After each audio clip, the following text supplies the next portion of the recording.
2, 3.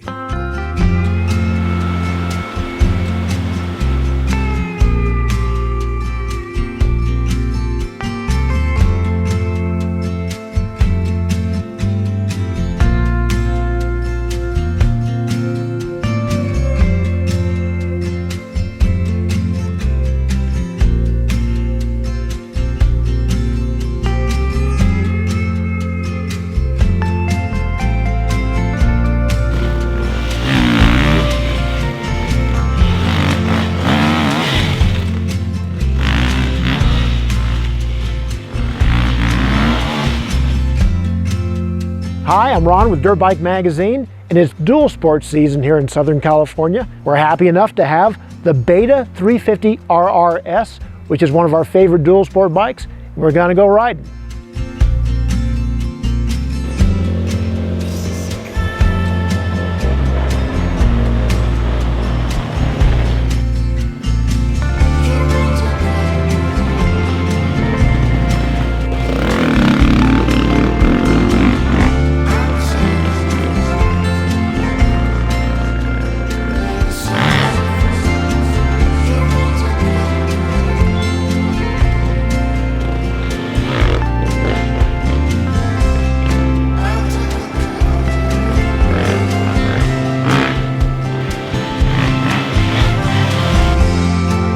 Up front, you gotta understand that the Beta 350RR-S is one of 4 identical-looking Beta dual sport bikes. They often leave riders confused. The 350, 390, 430, and 500 are all great machines, but have different personalities. People ask why Beta doesn't thin down the herd. They say it's like deciding between your kids. The 350 has the same chassis and most of the same motor parts as the others. It differs only in bore and stroke. The suspension is by Sachs and the brakes are Nissan. The Beta also offers traction control and 2 different maps on a little switch in front of the fuel tank. This is a little unusual for a dual sport bike because EFI maps have to be government approved, so they're usually locked and tamper-proof. The Beta is also a little louder than most dual sport bikes. Maybe it would be better to say that it's a little less quiet. When it comes to noise and emissions, Beta can operate much closer to the edge than big companies like Honda or KTM. The 350RR-S has a bunch of nice standard features, including handguards, a radiator fan, and fold-up mirrors. Best of all, it comes with a Trailtech Voyager GPS. The bike's not cheap. The MSRP is $11,499, but that is at least less than any of the dual sport bikes from Austria. On our scale, it weighs 253 pounds without fuel. We put Metzler MC360 tires on our test bike after we wore out the stockers. The original Michelins certainly weren't bad compared to most OE dual sport tires, but the Metzlers are more aggressive and offer a clear upgrade for off-road riding, which is what we want to do.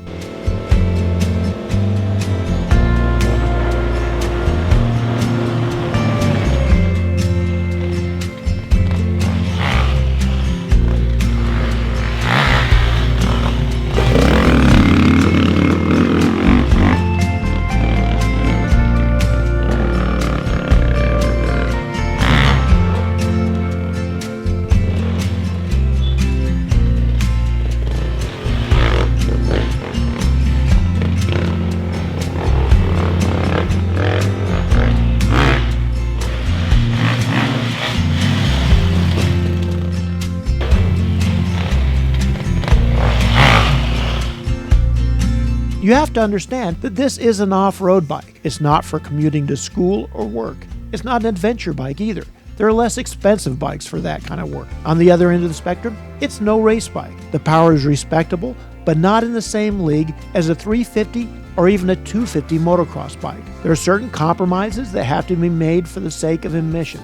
Having said that, we're delighted that the Beta runs so well. It doesn't cough, sputter, pop, overheat, or stall the way most EPA-legal dual sport bikes do. The Beta runs smoothly down low without any issues at all and quickly climbs to a respectable mid-range. After that, it continues to rev, although not too much is happening. That kind of power is ideal for trail riding, especially in tight technical terrain. It has just enough torque down low, plus it gives you the option of downshifting and letting her rev. In more wide open spaces, it does run out of steam fairly quickly. A 350 dual sport bike just doesn't have the displacement for that kind of riding. It's the nature of the beast. Likewise, it isn't quite right for long stints on the highway. It's not an especially comfortable bike. The seat is hard, the tank is wide, and it vibrates at high RPM. Plus, unless you balance the wheels, it bounces at certain speeds. The Beta does have a fairly spread out riding position. It's a little on the tall side and gives you the feeling that you're sitting on top of the bike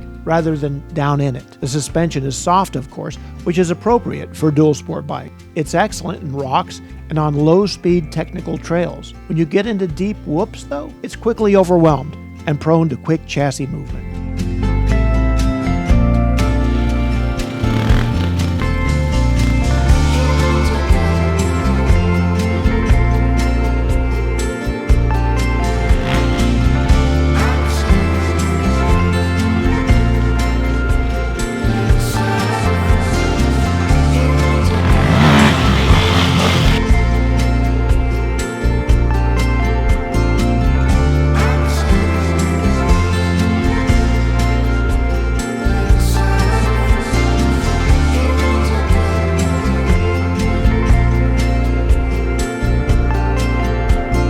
To go over a few random notes, the Beta's Nissan brakes are powerful but a little bit grabby. The hydraulic clutch has a super easy pull, and we love the push-button seat removal. Bike always starts easily, but if the battery does go flat, you can get to the battery easily and give it a jump. It has no Kickstarter, but there is a provision for one. Most other bikes don't have that anymore.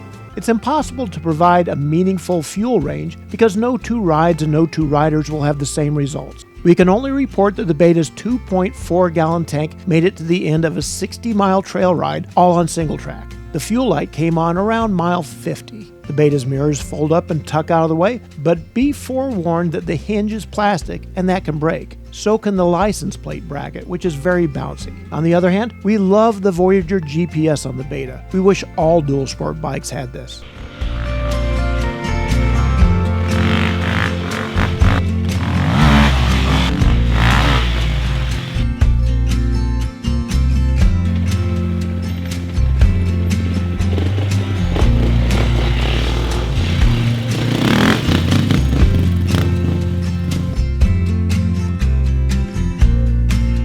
We know that dual sport enthusiasts are all about modification and personalization. The great thing about this bike is that you don't have to do anything. It's one of the only dual sport bikes that you can take on any ride, anywhere, in completely stock form. Yes, it sells for a lot, but it doesn't ask you to spend a dime more. Look for more on the 2023 Beta 350RR-S at dirtbikemagazine.com and in the print edition of Dirtbike, which is on newsstands everywhere. Also, check us out on Instagram, Facebook, and Twitter. Thanks for watching, and don't forget to subscribe.